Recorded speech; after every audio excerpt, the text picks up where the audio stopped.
You're welcome back to another episode of the Still in the Mud podcast. I am your host and sole proprietor of Still in the Mud, Big Al Jameson. And today, we're going to embrace debate. Each panelist has come up with a list of things that we're going to talk about and debate on. And we're going to talk that talk and make it do what it do. But first, before we get started, please like, share, and subscribe to the podcast. If you rock with us, we're also accepting contributions to help the podcast grow. You can hit us on Cash App at $ Still in the Mud, or on Venmo at Still in the Mud. Every little bit helps. If you're rocking with your boy, help us grow. We sure appreciate it. So to get right into it, we're going to start off with the introduction of our panelists. Coming in from the ATL, we got J Hurd and Dub. What it is, y'all? Yeah.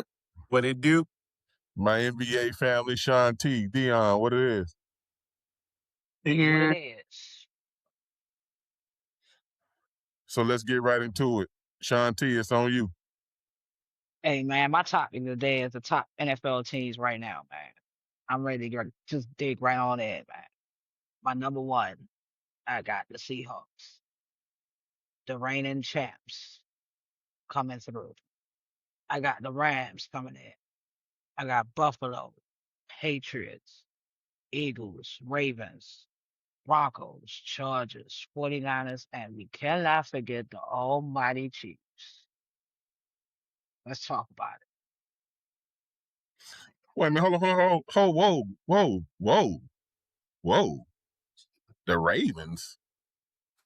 You got them over Carolina? Come on, man. We back, baby.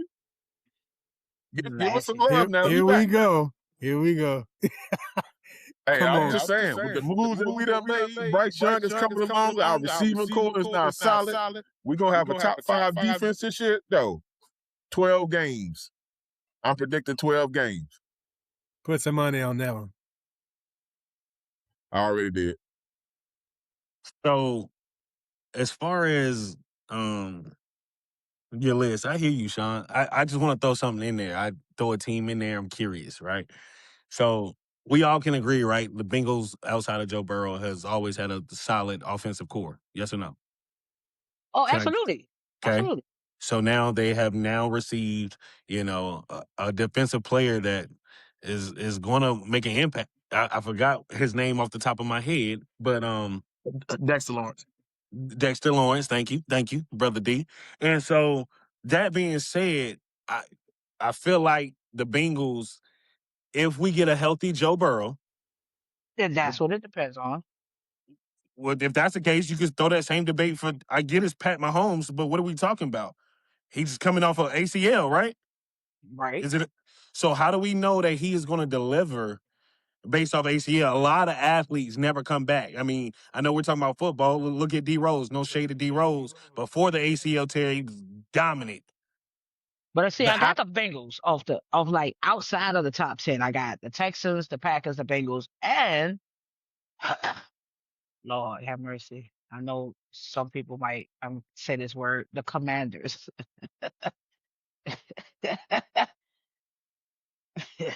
You muted.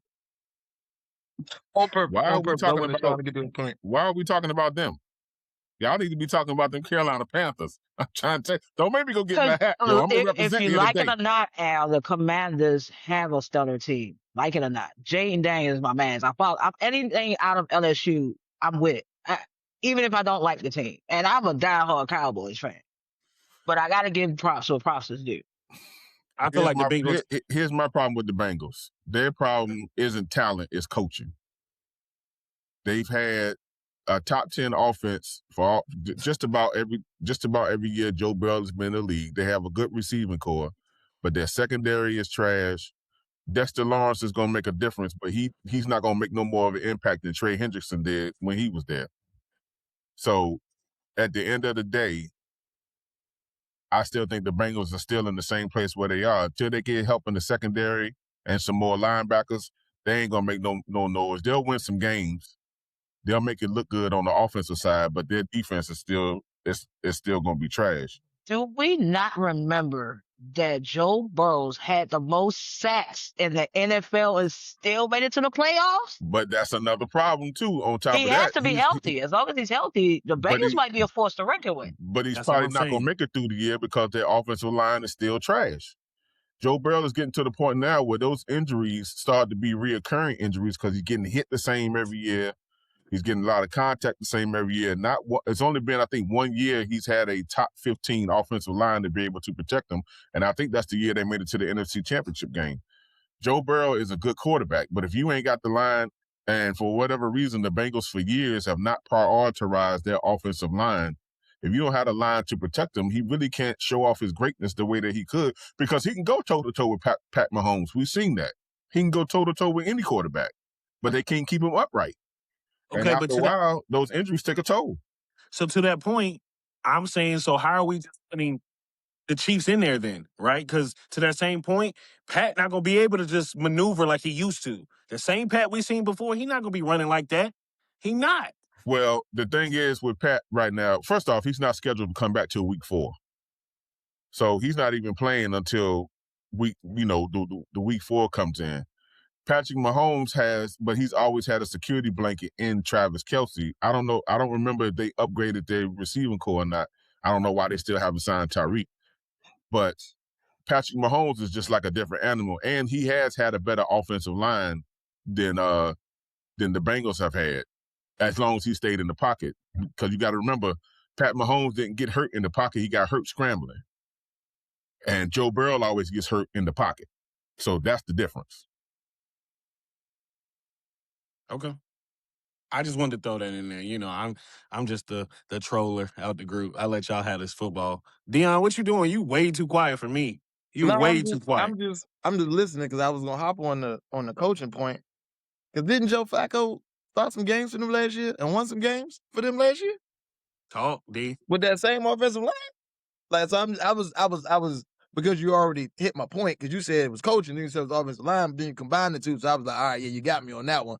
I don't got the Carolina Panthers in any type of running with, and this is no disrespect to That the is Panthers. disrespectful. You're being disrespectful right now.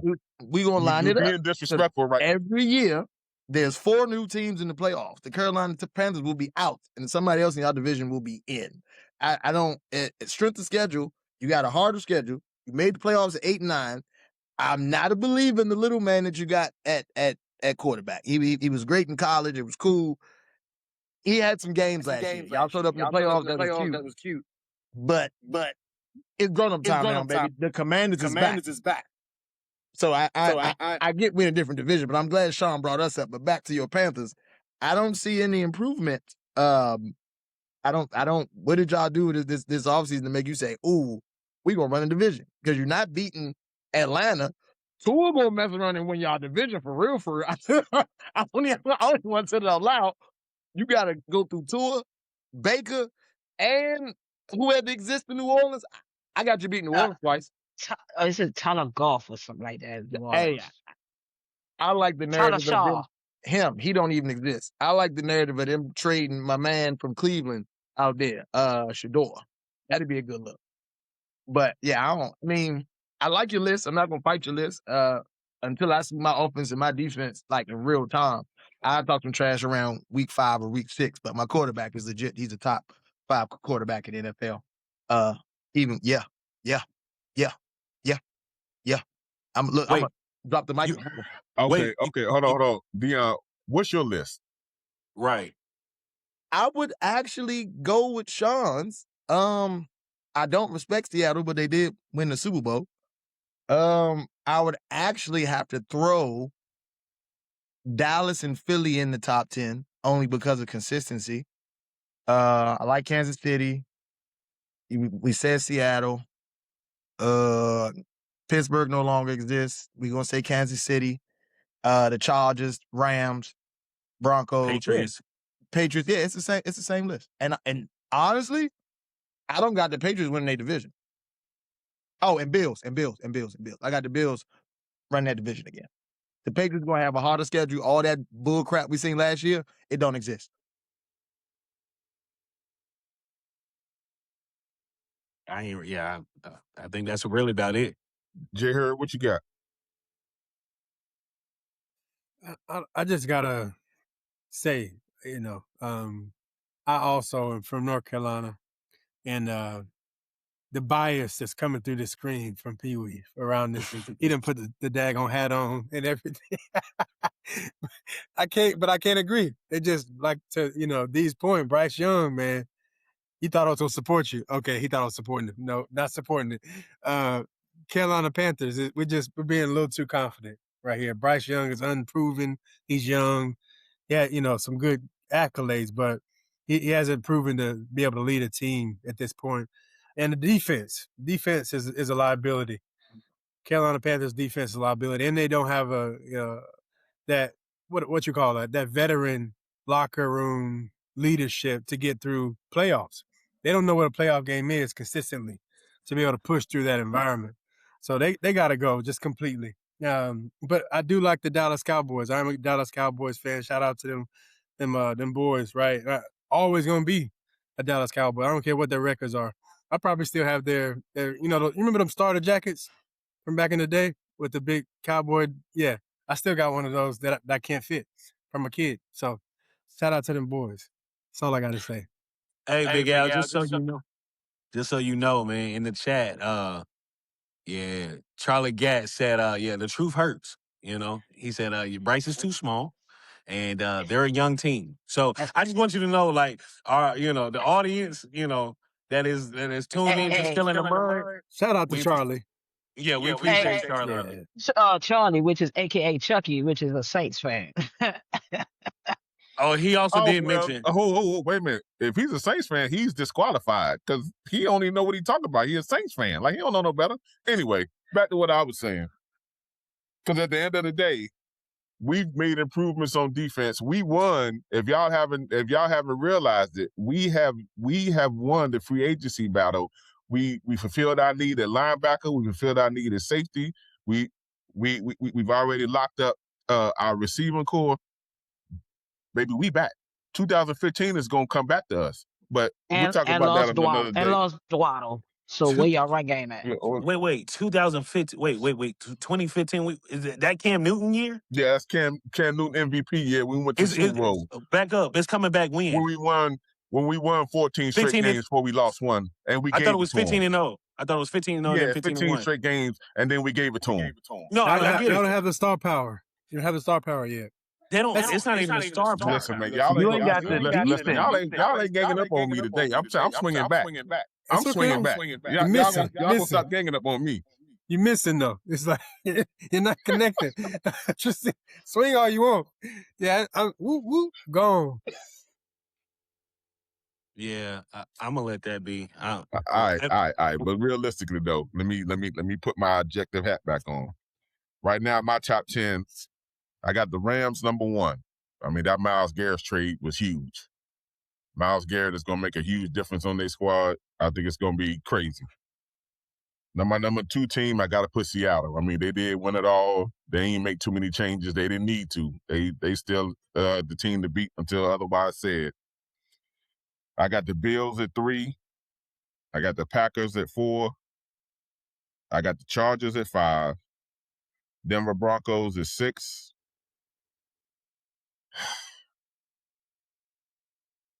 I got them dirty Ratbirds at 7, a.k.a. the Ravens. I got the Eagles at 8. I got Houston at 9.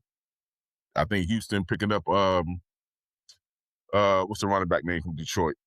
Montgomery. I think them picking up Montgomery was big for them because that's pretty much what they needed was a good running game. Their defense is top 5. The offense, I think, was top 15 or top 10 last year. They needed help in the run game.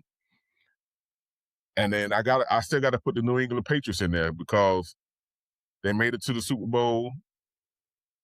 They added a piece they got AJ Brown. I think that's going to help them in the passing game. I think the Patriots might be right back there. So, but you got them at 10 though. I'm confused. Yeah, they still gonna be 10 though. That makes no. You talking about the Saints fan don't know about nothing. first of all, let's go back to this, right? Like in any sports, the guy who won an NBA championship, right? So the Knicks is the number 1 team next year, off gate. You have no choice. So the fact that you started somewhere else proves that your logic today is just not connecting. Let me explain something why I got the Rams number 1, because of the change that they made. Do you know the type of impact Myles Garrett is going to have on that squad? No, And they you're were talking about already first off, they were already a top offense, and they were already a top 5 offense in the league.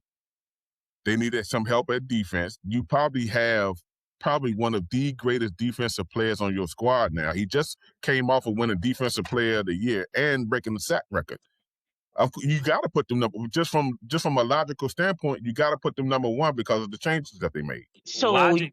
you Go don't ahead, like Terrence. the Seahawks defense? The Seahawks don't have a great defense. Like, they got a lot of defensive scoring this to get them to the Super Bowl. Weren't they number Well, 1 last year? They but were. that's They what. are. Yeah, they But are. that's Coming that's into this why. year, they're number 1.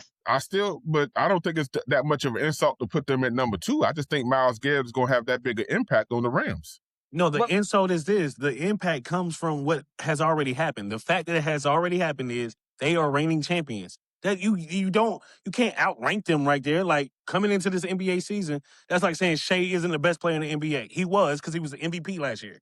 Point blank period. That you can't just move that around based off something that hasn't happened yet. That's not the same comparison, just because nowadays the way the goalposts move, just because you're MVP don't make you the best player. But I digress. Oh, he's a Panthers fan. Okay. You looking confused. Let me educate you a little bit, cuz. So let me explain something to you. When Steve Nash won those back-to-back MVPs, was he the best player in the league at the time? It's a very strong debate. Was he the best player? Come on now. You got to give respect where respect is due, though. Thank you. We talk about accolades. We mentioned this before around championships being the measure of success. And from an individual standpoint, MVP would be the highest measure of success. So the next year, somebody has to dethrone them. They have to prove that they're better. So when Steve Nash won those back-to-back MVPs, he was only in the top 10 in assists. There was no other stat category, and his team had the best team in the league. That's what made him the MVP. He was not overall, especially according to the eye test, the best player. He stole one from Shaquille O'Neal that first year he won it, because Shaquille was averaging 30 and 12 at the time. So we all know Shaq was the best player in the league. And then the second time he won it, I want to say he stole it from Kobe, because they said that he was the most valuable player. The most valuable player and the best player are 2 different things. That's what I'm saying. That's a good point. That's a good point. Even though, hold on, I'm still echoing y'all. Because most valuable is tied to their value on that team, not in the NBA. So I get that. Exactly. But it's different when you kind of try to equate that to Super Bowl wins in a collective team effort, right? What's a greater, achievement in that space as a team other than to win the Super Bowl? So they have to be given, to Dove's point, they have to be given that crown until they're dethroned the next Super Bowl or next season. So by default, they go to number 1, like a number 1 seed. So it's different when we're talking about individual accolades and also team. So I think you're mixing it up. Not mixing up, but yeah, that would be my rebuttal. Yeah, he's mixing it up. Yeah, you're right. He's mixing it up because at the end of the day, you're ranking something based off something that you feel is going to happen. It's not a fact yet. It's unproven. It's not a fact yet. I got a barometer. I got a barometer for this one. Top 10 defenses in the NFL last year by sacks. The Broncos had 63. Eagles had 58. We're going to drop down to the Rams at 45. They was 8th. With Myles Garrett at 17 sacks, I don't think a 10 more sack difference is going to make this defense that much better. Realistically, because they're not even top 10 in sacks with Myles Garrett 17. So I get it. Like, on paper it look good, but they remind me of that Eagles team with Nnamdi Asomugha, Brian Dawkins, that deep team with Vic and all that they didn't do nothing. Like, once again, I don't want to be that guy, but the I word is a real thing. And even if Aaron Donald come back, I really don't see. I don't got them dominating like that. Like their 2-3 sacks a game ain't really gonna make a difference, especially if you eliminate it and you play a team with a solid run game like Seattle, like San Fran. Like them division games is gonna be swingers. If they can win a division, I'm with you. If they can't, nah. All right, well, we just gonna have to agree to disagree on that one. We gonna move on to the next one. J-Dub, it's on you. This ain't really for this crowd. Honestly, I don't even want to bring this up because y'all gonna piss me off. I already know it. Are baseball players athletes? Are they skillful? That's the question. All right, baseball player athletes, or are they skillful? I'm not going to get started. So they are athletes because they play a sport. That's the definition of being an athlete, right? Or you say, are they athletic? Because those are two different things. Are they athletic? No, not by default. Not by default. Baseball is the only sport where you can have a pot belly and still be gainfully employed for decades because they're skillful. As long as you hit the ball over the fence, there's no need to be fast. There is really no need to have any athletic ability, hand-eye coordination, and power. If I get it to the outfield ground ball, I have to be fast enough to get to first base. And then what do? They take that little shin guard thing off, and then the pitch hitter comes in, the fast guy, which you know about, comes in and runs the base. That was our avenue into baseball. Now, used to be a predominantly white, dominated sport, but the black people, athletic prowess would be introduced in that space because we typically, or maybe stereotypically, have speed. So we would have them pitch hit for the fat guy that just hit it and got to first base, and then we get around the base. So by default, you do not have to be athletic to play baseball. It's not strenuous of a sport. That's why the tenure of careers is much longer because you're not doing a lot of twisting. The only position I would give respect to is the outfielders because they have to be fast to get to a ball that they can't predict where it's going. But the catcher, all he has to do is worry about if his knees are going to blow out and can handle that pain. And they have the knee savers. That's all they have. The pitcher, he's got an arm on him, right? But what are we talking about? It's nowhere near the level of athleticism of football or basketball. Just the bottom line. And I'm gonna go and mute because I got a little passionate right there. Yeah, no. And we appreciate the passion. I need to mute. I want to address the first thing. The first thing you said, pot belly. Baseball is the only sport that you got a pot belly and be successful. That's what you said, right? Only one. Okay, so golfers can't do that. You don't see many overweight golfers. You don't. So you're saying golfers are more athletic than? No, you're twisting my words now. No, I'm asking you. But you said you don't see a lot. Look, this is your example. So you don't see a lot of pot belly, right? Because you cause an echo. And so, forget all that. Let's get to this point. Baseball is the hardest sport to play point blank, period. Let's make this very clear.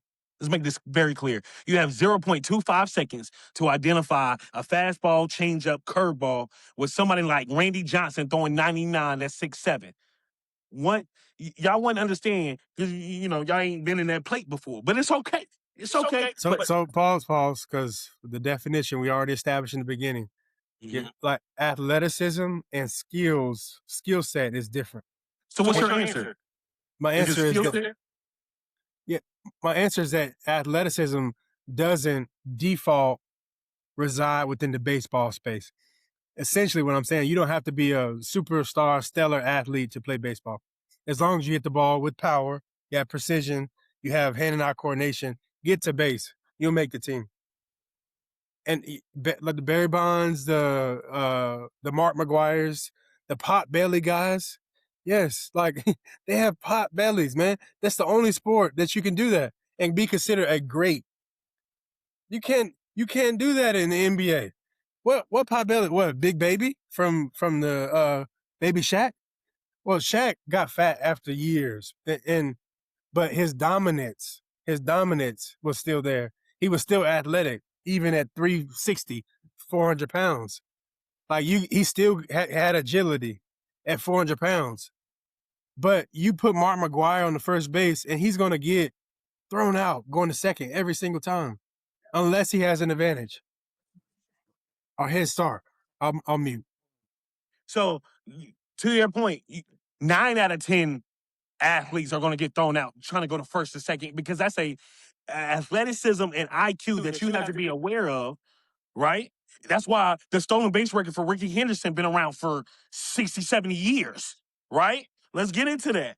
The records that get broken in basketball do not get broken in baseball. They don't. Russell Westbrook just broke one of the longest records with the Big O, right? Y'all can't tell me a record that's been broken recently. So breaking records doesn't equate to athleticism. I just want to make sure we stay on the point here. How athletic do you need to be to hit a ball coming 99 miles per hour consistently in a 182 game season? That's not athleticism. That's skill set. Hey, athleticism is tied to physical ability, agility, quickness. That's why when you talk about the combine, there's no precise exercises that they measure these guys against. You don't have to do a dart test and see how quickly or how close you can get to the bullseye. I mean, you have to do the quarterbacks have to throw and be baseball players have to throw. I get it. But my point is in the athletic realm, there's no precision that is measured in terms of athleticism. When you talk about, I don't know if you guys remember the presidential award in PE, there's nothing precise about those exercises that you have to do. It's, hey, can you run a mile in 6 minutes? Hey, can you touch the backboard? Hey, can you reach between your legs 6 inches past your toes? It's not, hey, can you put this needle in this thread? That's precision and skill set, not athleticism. Okay, fair point. So just so you know, because people don't be understanding MLB combines, you got to run a 60-yard dash, right? You actually have a throwing precision, right? Just like the quarterback's got to throw, outfielders got to throw, catchers have pop times, right? Those are all the same thing. So NFL does 40s, they do bench, they do verticals, right? Baseball, we do the same thing. We're throwing from the outfield. Is the ball on line? Is there a loop? That is called precision, right? So somebody in the comments said, who is that? Weston Simmons. Shout out to my tail dog. He said, that's hand-eye coordination. I hear that. Hand-eye coordination, though, derives from what, y'all? Not athleticism, skill set, which can be learned. A lot of people that can shoot a gun got hand-eye coordination. I'm sorry, do what? A lot of people that can shoot a gun got hand-eye coordination. So they're athletic because they can shoot a gun well? All right, so why does baseball have a cap then? Salary cap? Yeah. I don't know. This is a different topic. I feel like that's the market. I don't think that's I feel like that's more like a deal thing, not like a athletic thing. You know what I'm saying? Like, because they're getting a piece of the pot for the TV budget. That's not nothing they did. It's America's sport. It's not America's sport. If you Google right now, Google the fact right now, baseball's not even top 3 sports in America. Bet on it. Yeah, Google it. The people that pay watch baseball. Yeah, that's Dee's point. Like the salaries are based on the revenue that a business creates. That's a proportion of that. It has nothing. I feel like what you're trying to do is say the caps are higher in baseball because it requires more athleticism or more, skill, and that's not true. It's only a proponent. I mean, have you seen the stadiums for baseball? How many seats there are? How many events that are unrelated to baseball to create money? Like all that is, I can make $1 million a game. Okay, I'm gonna pay Big Al $200 million because I can afford it. And they play what 300 some odd games. I don't even know. It's a lot of games. So there's a lot of times at bat, right? In terms of how many revenue cycles they have. The NBA doesn't have that. NFL definitely doesn't have that. They have a few shots. Was it? I don't know how many games in the NFL. 12 a season? 16. 16 compared to 300. Like, come on. So what takes? So now is it a skill set to keep John me? So to your point, the long season, the longevity, wouldn't it take more athleticism to keep yourself healthy to do so? No. Wait, let me finish. You're gonna say no because it doesn't cost as much on the body and things of that nature as other sports. Understood. Well, so I get it. I heard. It seems like based off reactions, Sean's laughing. Dion already gave his input. It sounds like the two Kool-Aid men at the bottom of my screen here, Dion and Jay Hurd, feel like baseball is a skillful set. So I'm gonna digress. I'm just gonna tell y'all this: more baseball players can go and play other sports than any other sport can come over here and play baseball. Period. I say they both. They athletes and they skillful. That's what I say. A tennis player can play baseball. A volleyball You're player can play lying. baseball. You're lying. A The soccer ball is player can play different. baseball. How A did you rugby player can play baseball. can Not explain how? not A boxer can not play baseball. not on the professional level. No. If they learn how Listen, to I'm bunt, gonna close it out. I'm gonna close it out with this. I think that I think we're mistaking or we're underestimating the athleticism of baseball players, and it is skill based. Don't get me wrong, but it takes a measure of athleticism to be able to hit a 90-mile-an-hour fastball. It takes a level of athleticism to be able to run the bases. It takes a level of athleticism to be able to chase down a ball, throw somebody from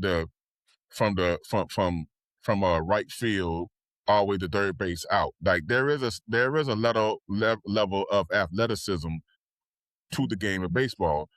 It may not require as much as it would be in basketball or football, but that doesn't mean that baseball players aren't athletic. Because there are a lot of baseball players who can play basketball. There are a lot of baseball players who can play football. Kyler Murray was a first-round draft pick in baseball. Don't forget about that. Like it ain't like baseball isn't an athletic sport. It may not require as much athleticism as the other sports do, but baseball players are top athletes for sure. And there are facets of the game that requires athleticism. I get it. So, And I know you want to switch topic. I'll let you do that. I ain't gonna finish that. But if you want me to, okay, yeah. So I guess the personal piece for WJ is that he is an athlete, right? But that, in my opinion, he's an exception in that space. Baseball does not require athleticism. Is my point. well, I'm that's not saying what I'm saying that I think you're wrong at, because it takes a measure of athleticism to be able to do the things that baseball players do. It's not on the level of pro basketball players or pro football players. I would give it that. But you have to be some sort of athlete to play baseball. Now, there are some exceptions, like you said, with the potbelly mugs. Some of them are able to hit a ball and they can't run a base. But that's just a skill that organizations use to their benefit. But for the most part, most baseball players are athletes. Like you got Mike Trout. What's old boy played for the Dodgers? Mookie Betts. Mookie Betts. You got you just got a lot of baseball players that can do other sports, and they are very athletic, and they've shown that. So we're gonna move on. D, what you got? Man, y'all set me up, man. You can't have Dub rile me up like that, and then you put me on the spot like that. I ain't even want, because I was trying to let him get it out. I was trying to let him get it out. But anyway, since we're going to switch it on to me, I'll make mine short and fast. We're going to talk about the NBA draft, throw in free agency at the end, because the first part ain't going to be that long. With the NBA draft, let's look at it, fit versus future, right? So last night, the Wizards got the number 1 pick in the draft, AJ DeBosa. When you look at what happened in the finals with Dylan Hopper, he was the number 2 pick overall last year. And then you got the year before that, I want to say it was that Flag the year before that, or was Wemby? No, it was Wemby the year before that. We kind of harp on, because we talked about this before in the pod, the expectations of greatness on these young players, right? So some people believe that Bronny James, he shouldn't be drafted.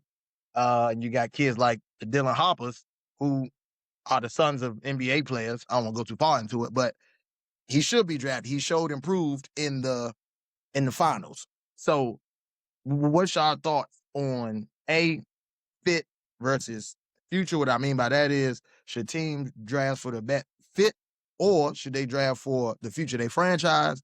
And then B, we're gonna circle back on the expectations conversation that we had about the expectations on these young players that's coming into the league. Well, I'll start. I think that AJ DeBonsa, don't get me wrong, he was the number 1 draft pick, but I think he went to the wrong team. I don't think he fits with the Wizards because of the chemistry him and Trae Young may have or may not have. I don't think it's going to work out. When you got 2 players on the same team that need the ball to be the most effective, it doesn't work out because they won't figure out how to get their numbers together. Like somebody got to sacrifice. You understand what I'm saying? And I'm wondering, AJ, he's more effective. I haven't seen, with all the games that I've seen him play, I don't think he's most effective when he has the ball in his hands. Trae Young, because of his size and what he can do, he's most effective when he has the ball in his hands. They ain't but one basketball. You understand what I'm saying? Anthony Davis, he can do other things to dominate a game. But those 2 players specifically, I don't know. I think he would have been better suited going to Utah, even though he cared about being number 1. But I think for chemistry purposes, he should have went to Utah instead of the Wizards. Overall, I think Oklahoma City 8. Because if you look at their first pick at number 11, they got Ade Amara, the 7'3" center from Michigan. That's just another body. And they did that to counter Wemby in the West. So that's just another, even though he's not as athletic as Wemby, he's still another big body that can body up Wemby that they can throw at him. So the Oklahoma City, I think, got better. I wish that Darius Acuff, I wish he would have went to the Clippers. I think he's a better fit for them because they need a point guard, and they need a point guard that can score. Other than that, I think the draft went okay overall. Giannis going to Miami is, I want to say it's big, but Miami had to give them the house to get to him. I think they need to build around him. I don't know how the chemistry between Bam and Portis is going to be because they play the same position. Portis is going to have to be the backup, but I think Portis is a starter in the NBA. So I don't know how that's going to work, but they need guard play. They need a point guard. Like Miami still got a lot of holes. I know it was a big splash with them signing Giannis, but Miami had to give up the house to get him.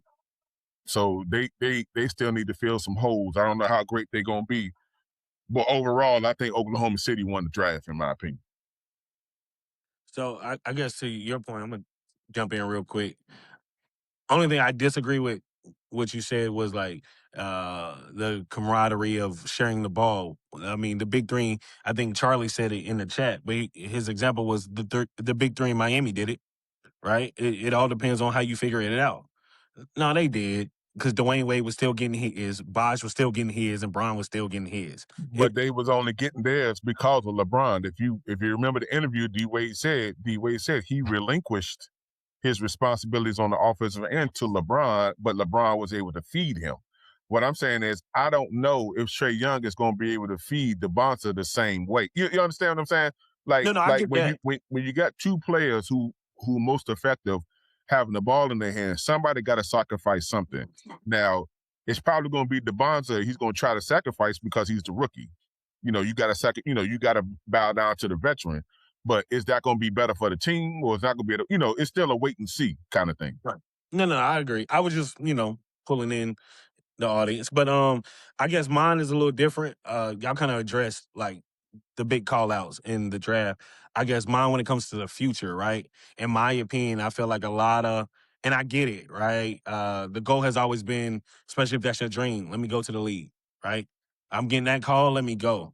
I really feel like for the last like maybe 10 or so years, and that might be a stretch, but definitely last 7, there has been some talents that I really feel like should have stayed and developed just a little bit longer, right? Especially now that you got, excuse me, now that you have this NIL deal thing going on, right? And so, will you give me signals? Talk to me. No, I'm saying I got a point to that.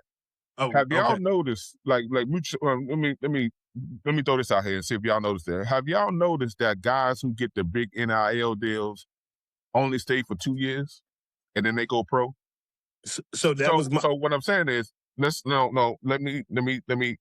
me do my conspiracy theorist thing out here, right? If you making $4 million a year NIL, right, in college, and then you leave after 2 years to go make, I think the league minimum is like 750,000 in the league, which some of them do, or they go to the G League. Why are you leaving? You understand what I'm saying? I think that a part of their NIL deal was they'll get that $4 million, but they only can stay for 2 years and then they got to go pro. Have y'all noticed that so far? Because really, there's no need to go pro if you're making the money that you're making in college. If you're making more money in college than you would in the pros, why would you go pro? You understand what I'm saying? No, I do, but the greatest example I got is Shadir Sanders. Did all 4. He did 4 years. He did 4 years on an NIL deal. Well, you got to remember, he wasn't getting the same NIL deal at Jackson State that he got at Colorado. He got a small one, but when he got to Colorado is when he was making when he was the highest paid NIL player in college at the time. So before that, though, he was still making $750,000. The kid is 18. Come on now. You still have no worries in life. You go to school, you go to class, do y'all know. But he's the exception. Everybody else has ended up going pro early for, you know what I'm saying? That's why I think in their NIL deal, they're being told, okay, we'll pay you this money for a couple of years, but then you got to go pro. Because if you think about it, you got the top recruits that are coming in behind you. Most sponsors are not going to pay, $4, $5, $6 million to 4 different people and I on a disagree. team. You understand? I do feel where you come from. I disagree for this very moment. If I got Shador Sanders, or he's an exceptional, but if I have somebody that is bringing in marketing sponsorships, right?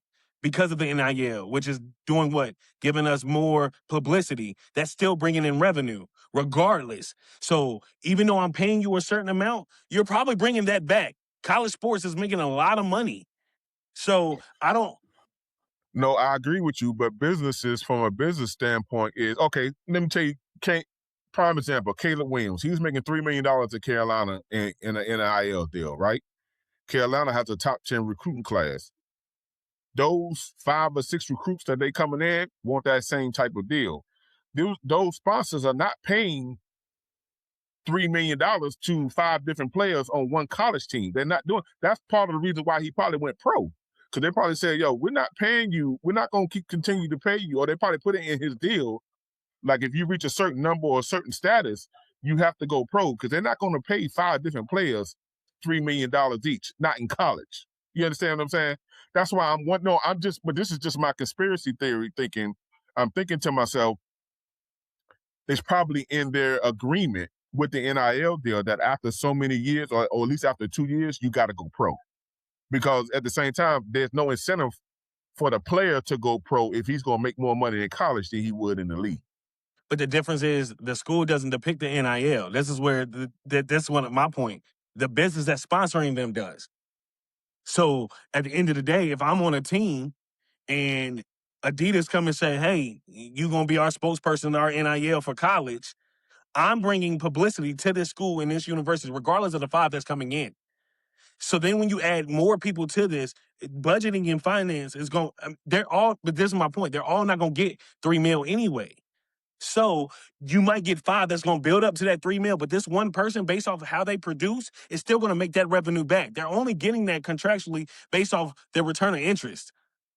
Caleb Williams only got 3. I mean, I said the wrong name, but Caleb only got 3 because of how dominant he was as a player, so that the publicity at Carolina did what it was supposed to do. As soon as he got hurt, as a Tar Heel fan, it was downhill for us.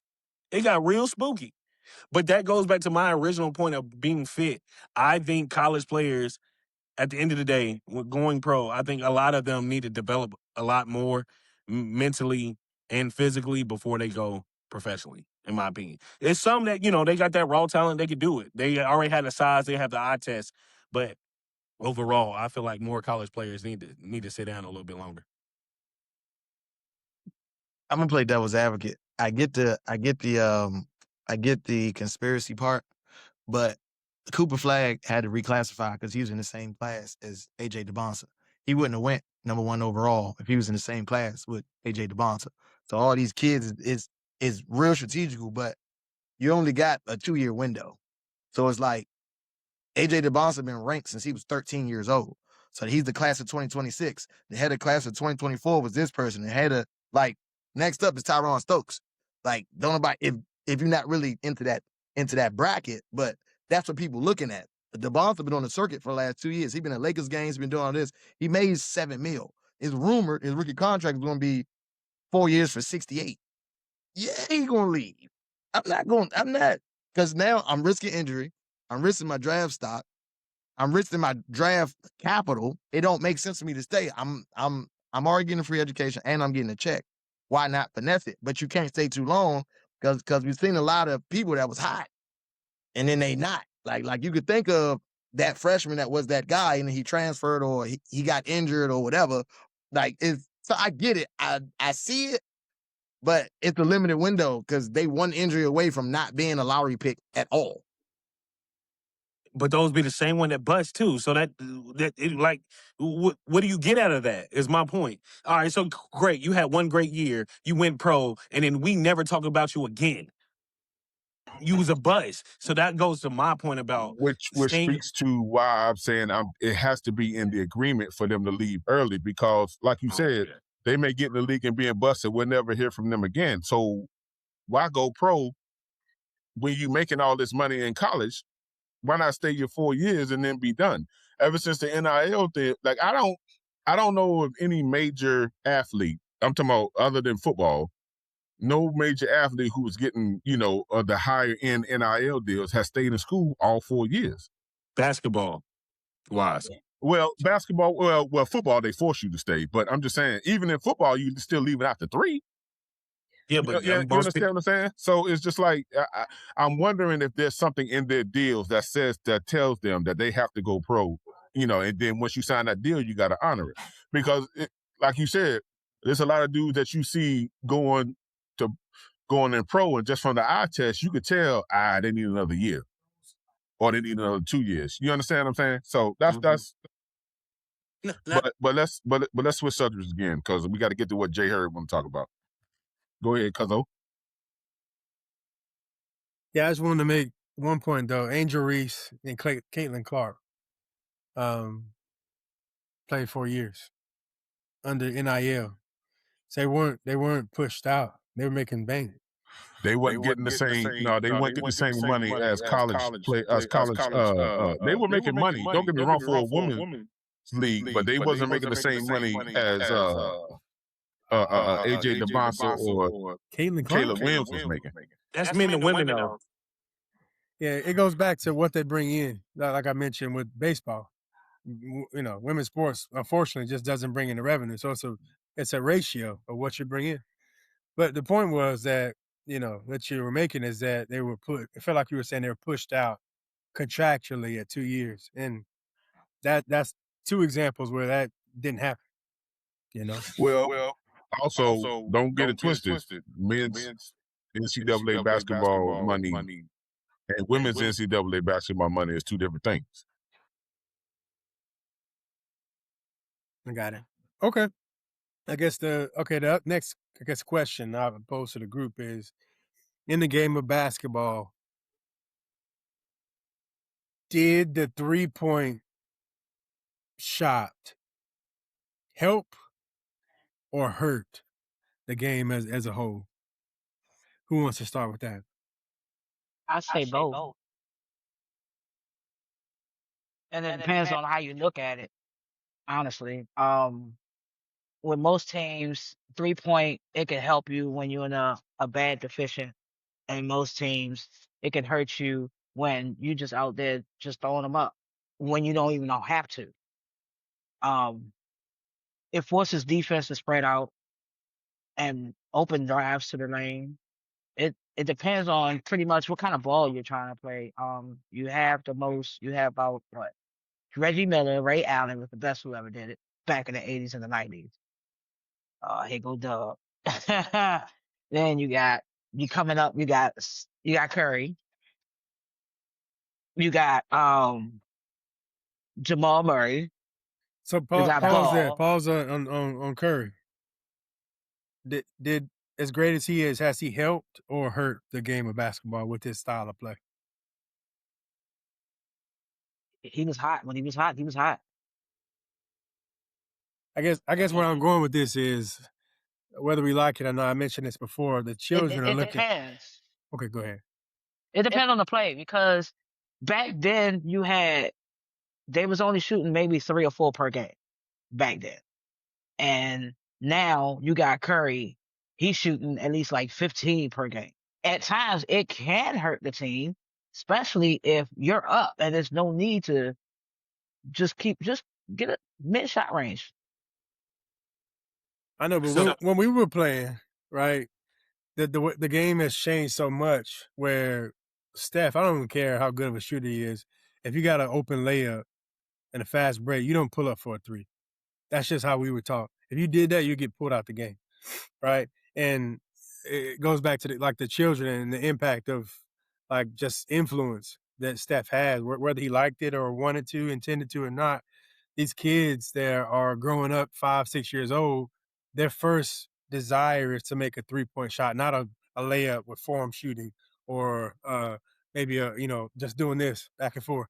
They're going straight to the 3-point line, right? And that's how they're measuring their skill as a basketball player is if I could shoot a three. It doesn't matter how good my form is. It don't matter if I have to push it or my legs are wailing out. It doesn't matter if I'm not strong enough. And to maintain a good form is, hey, did I make a three? Right? Because that's the measure now of success for basketball players is can you consistently make threes? And that's why I think that's why we have, my point is that it did more harm than good. That's why we have these big men more encouraged to pull the defenses out and not stay under the basket because you get more respect. Like we talk about Wemby being able to shoot three. We talk about Joker being able to shoot threes. Shaq and Wilt didn't do that. So we lose the position work and we create this multifaceted player in all 5 positions. So that's why I say it hurt more because nobody, if you make a layup, it's okay, he made a layup, but it's still 2 points, right? And it's it should be the highest percentage shot that you should take. People would rather forego the layup that's wide open and make a three that's contested, or at least shoot a three. I played basketball. For me to fix my form was pretty much free throw line. My father looked at me, yo, they free. There's no way that you should miss any one of them. And I worked on fast break all the time, but I was pretty much a shooting guard when I played. So go ahead, D. I feel like we both want to say a lot. So to answer the question, it helped the game of basketball. Y'all love this era's conversation. If basketball stayed with 2 points, there would be less skill, more big men, everything's a layup or a foul. The Steph Curry example is a great example. I just have a caveat. Regardless of the era that we see when it comes to basketball, Steph Curry is the greatest shooter off the dribble that we've ever seen. So the only thing that he has that he doesn't use is a mid-range shot. So if he didn't shoot threes but still shot 40 feet away, he still would have changed the game of basketball. The Steph Curry effect is the Michael Jordan effect with everybody going ball head, sticking their tongue out and wanting to dunk from free throw line, even though he ain't dunk from free throw line. But what I'm saying is, with the 3-point shot, the analytical approach of basketball has changed. Plays are more called on, used. Well, they should be. I'm not gonna say they are. They should be more called on, used. That's why y'all gonna hate this one. That's why the WNBA game is more entertaining than the NBA game because they play a better brand of basketball because they're less athletic, but they're more skilled.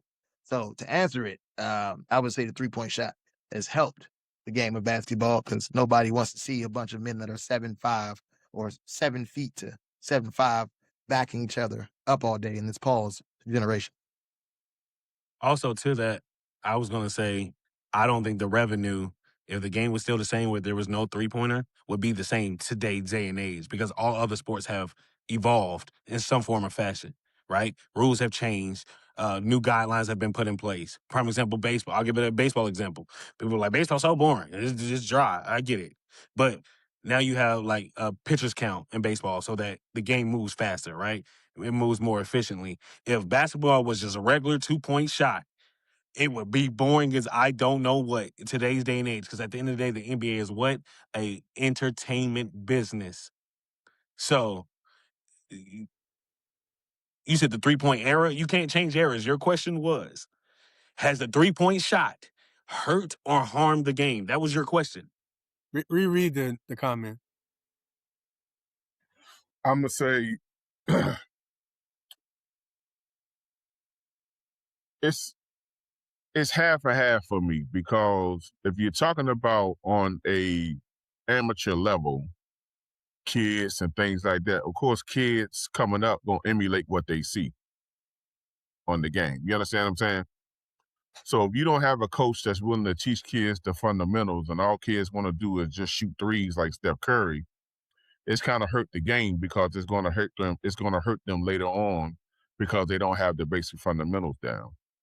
When you get to the pro level, even in some systems, the college level is helped the game, because the NBA has always been built on getting more attention to the game, running up the scores, things like that. The Golden State teams from from 2015, 16, 17, 18, they shot the cover off the ball. You understand what I'm saying? They was able to do that, but recruiting wise, drafting wise, they were able to draft players that were able to shoot the three ball, and then they turn around and be able to play defense. I think with kids coming up, you have to have coaches who are going to drill the fundamentals in them first, to be able to have that down before they can able to take, to be able to take it to the next level. So I think for me, it's like twofold. It's helped the game and one end of it, but on the beginning stages of it, it's kind of hurt the game, because now kids come out thinking that that's all they got to do is just shoot threes, and they be able to, you know what I'm saying, which limits them in their skill set, because when they play against stiffer competition, they're limited because all they can do is shoot threes. But once you take that away, then what? So I think it's helped, and I think it's helped on the pro level, but on the amateur level, it's kind of hurt the game, in my opinion. That was my point. I put in the chat here. No kids want to play post anymore. Yeah, exactly. And then European players play overseas. They're taught now to shoot the three, whether you a big man, shoot, point guard or whatever. All five positions are able to shoot the three now. So, like I said, I think to me is, on the amateur level it hurts, but on the pro level it kind of helps. I just got one more question. Is any competitive sport, the objective is to win, right? Yes or no? So if the 3-point shot is a part of winning, change with the game. Life has changed. You got to change with the game. You can't help whether or not somebody has a certain mindset. That is life. Yeah, but if we're talking about on the amateur level, they're not winning games if they're not making shots. If you're an amateur, that means you're not prolific. You're gonna have your few, or you're gonna have your exceptions that come in and be able to shoot the cover off the ball, right? But how often is that? More times than not, you're gonna have players who are not not everybody who wants to be able to shoot the ball can shoot the ball, especially if you ain't really worked on it. Some of these kids, especially when it comes to kids, middle school and high school, they get out there and they'll see a pro. They'll see like Steph Curry came in and shot 4, or Klay Thompson came in and shot 23 threes in a row and went for 23 and 23, and they didn't get out there and do the same thing. Nah, it ain't the same. So I just still feel like that on one end or the other. I think, like I said, on the amateur level, it still kind of hurt the game. On the college to pro level, I think it's helped the game a lot more. It's only been like 6 people that did that though. Now I'm running it back in my head. If we start with Gilbert with the half court shot, the buzzer beater. After that was the Steph Curry wave, and then during the Steph Curry wave, you only had Dame, Steph, James Harden. And LeBron every now and then. Yeah, I mean, but that ain't his shot. But yeah, like so it's like ain't everybody else is a specialist. They're not really like them guys for real. That's Like what I'm that. saying. Yeah, But yeah. but you have those few out of how many thousands of players? You understand what I'm saying? The number, you know what I'm saying? It's a rarity. It's rare air that you be able to do that type of thing. So, you know, to me, I just feel like I said, on one end, I feel like it's helped the game. On the other end, on the amateur level, it's kind of hurt the game because kids get away from the fundamentals of what's going to get them to the next level. That's all. All I know is back when I played, the 6'5", 12-year-old, he was the center. Exactly. Right? Exactly. He was the center, and we developed him. We did post player moves. We did drop steps. We worked on his footwork. We make sure he can catch the ball. Now, the players that are identified as exceptional, physical prowess, whether it be 6'5", 6'6", 12-year-old, the coaches are pulling them aside after practice, and they're working on guard drills. They're shooting threes, right? Because the game is essentially forcing them to do that, right? So that's my point. Like we talk about amateur versus pro, but amateur feeds like the pro world, right? And it ultimately has changed the game to where there's no genuine specific positions, especially at the post player level.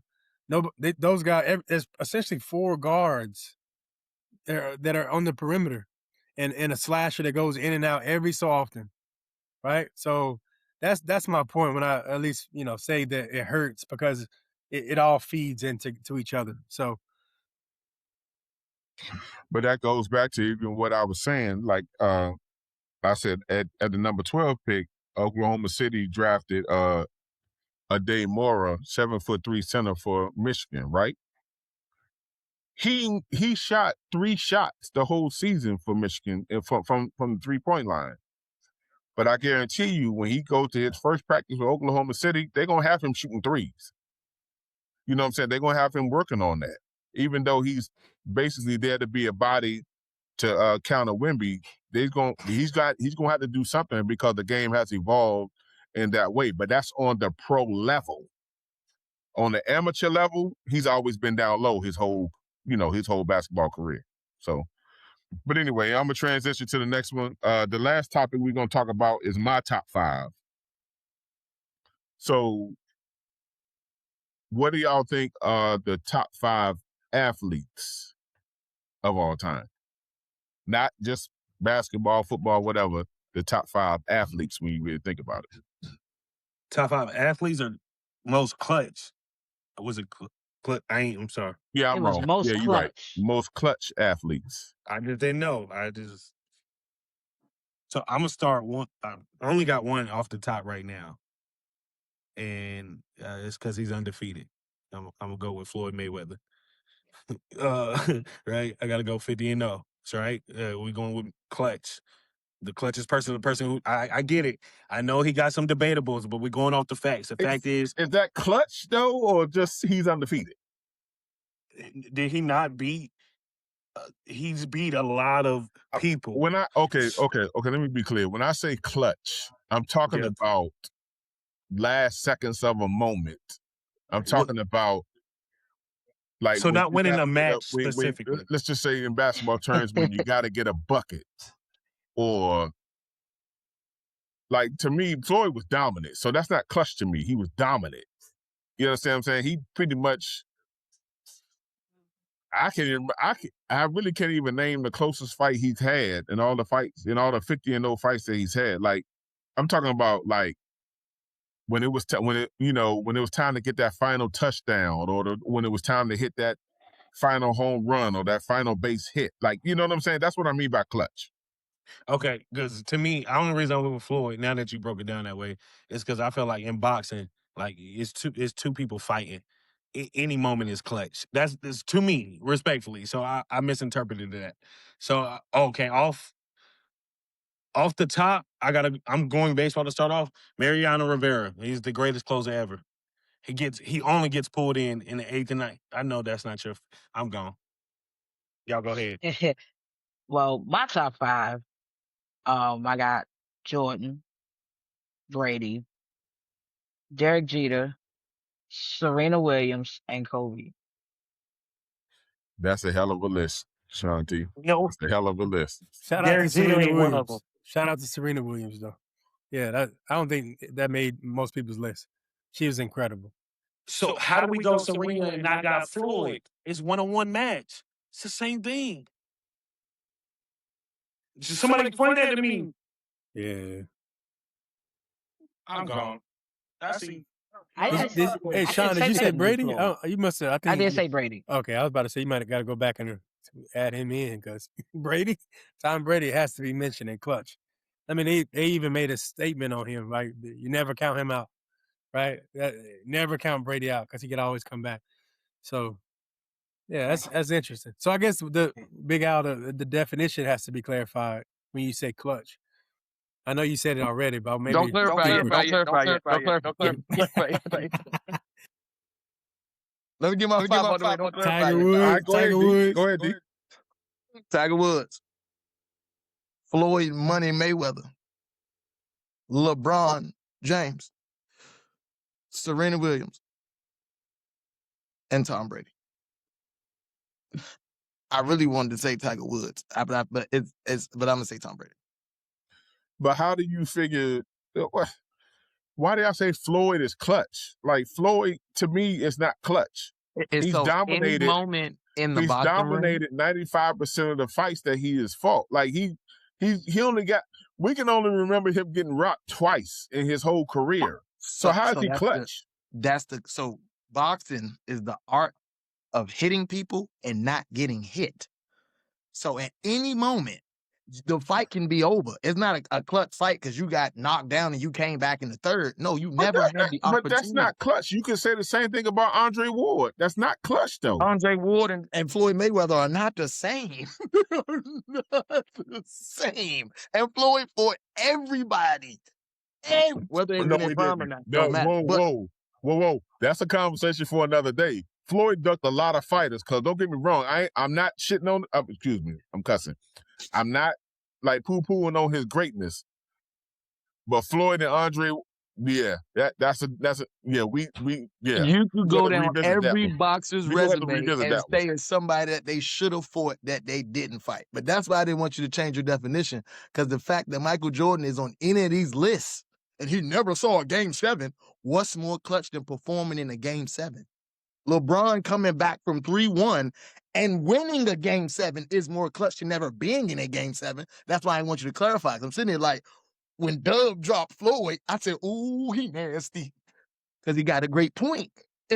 In different sports, it's different barometers. So it's like, is it a bias? Is it a, you know what I'm saying? But it's good. I like it, but I cheated and just named a bunch of black people. All right, so on a baseball side, Sean, and I'm a huge baseball fan. Derek Jeter I'm a Red Sox fan, so me even say that he is the GOAT second baseman for me, GOAT second and short for me. But the most clutch baseball player, if we're going off of what Big Al said as far as like in clutch moments, is actually Barry Bonds. He's the only person I've ever seen get intentionally walked, bases loaded, multiple times because they were worried about him hitting a home run to end the game. So I can't argue with that. Can't argue with that at all. He is the most dominant baseball player, most feared. Wise clutch. Pop Belly. That was after he had 500 home runs and 500 stolen bases. Oh, okay. All right, cool. Also most clutch. I'm still sticking with Floyd. I'm not too great on MMA, so anybody in the audience is watching, but well, it goes back to like that boxing analogy that I was gonna say John Jones, right? Like he's undefeated. So anytime in boxing, like you said, even though you're dominant, if I catch you and Big Al, we all that had, our fair shares, you could be winning and get caught. It's over with. You sleep. So, it happens. I only got 3 right now, so that's all I got. I don't have 5. I don't want to put Brady in there because I'm a hater. So What about your man David Ortiz? I can't put Big Papi in there. He was clutch for 2 years for us, but overall, his overall career, he wasn't like the most feared hitter in the league ever. He was a feared hitter. Barry Bonds has been one of the most feared hitters. He still get talked about to this day, and the fact that he's not in the Hall of Fame, that's a different conversation. But Barry Bonds literally has records that I don't think will ever. It would be years before he gets broken because it was years before him. Hank Aaron had it before him. Hank Aaron, yeah. So Barry Bonds. Okay, so let me give y'all my list. I'm going right off top of the head. I got to put Tom Brady in there. I got to put LeBron in there only because he's hitting more clutch shots than anybody in history. MJ, Kobe.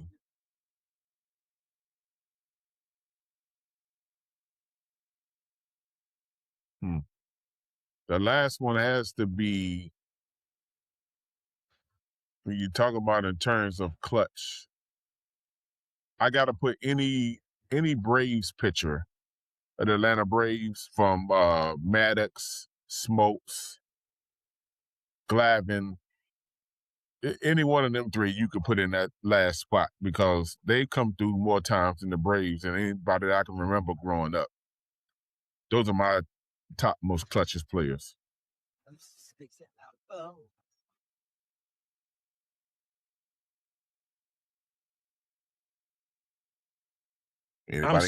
Anybody got any objections? Yes, I do. Yes, I do. Very much. Okay, talk to me. Greg Maddox, right? John Smoltz. Right? You said this team. You said the 90s of the Braves. Yeah, the most dynamic. And Glavine. Great. The most dynamic time, the most dynamic and the strongest Braves roster that has ever been created in their almost legacy, including Hank Aaron's era, right? But on that team, on the offensive side, who do we have? Chipper Jones, Andrew Jones. Like, I can keep going. Listen, my whole point is their pitching played a part of the dominance of their team. Their hitting was just as dominant and just as clutch as their pitching. So they weren't the dynamic factors of the Braves' success. So that doesn't make them clutch. I'll give you a prime example. The 93 playoffs. I think John Smoltz started the game, right? Yeah. They were tied in the 7th or 8th inning. Mm-hmm. And Greg Maddox, who is not a fastball pitcher, came in and closed them out and got 9 straight. I think he got 6 straight strikeouts and 9 straight outs to like end the game. Okay. And it was a game to go. I think it was the game to go before the World Series or something. I think it was like game 4, game 5, something like that. Greg Maddox came in and closed them out. He's not even a fastball pitcher, but the fact that he was able to come in and finish the game out, you can't get much more clutch than that. There have been times when Smokes, when he got older and he was just a Braves closer, he's come in and close the game. Matter of fact, now that I think about it, I don't know if there's a pitcher more clutch than Mario Rivera for the Yankees. That was my first one I said. When this you know what I think about it? Yeah, you're right. No, you was exactly right on that. Doing? I don't think there was a pitcher in history more clutch to him because he came in plenty of times in the 9th inning, especially, and he was not a fastball pitcher. But the man did not miss on when it comes to strikes. So I agree with you on that. That was my whole point. He has he has the most closes and wins postseason as a closer, regular season, and in the history of the MLB. Like, what are we talking about? Mariano Rivera is the greatest closer of all time. So he is the most close. Absolutely. The most clutches, I don't even know if that's a word, but pitcher in the MLB. But I can tell you what is a word. That oil is talking, so I'm muted. Yo, we're going to go ahead and close this out. Yo, today was great, guys. Good debates. I appreciate all y'all. We appreciate everybody who was tuning in today. Please like, share, and subscribe to podcast. We are accepting donations. If anybody wants to contribute to the podcast, I got it right here on the screen at $still in the mud on TikTok on On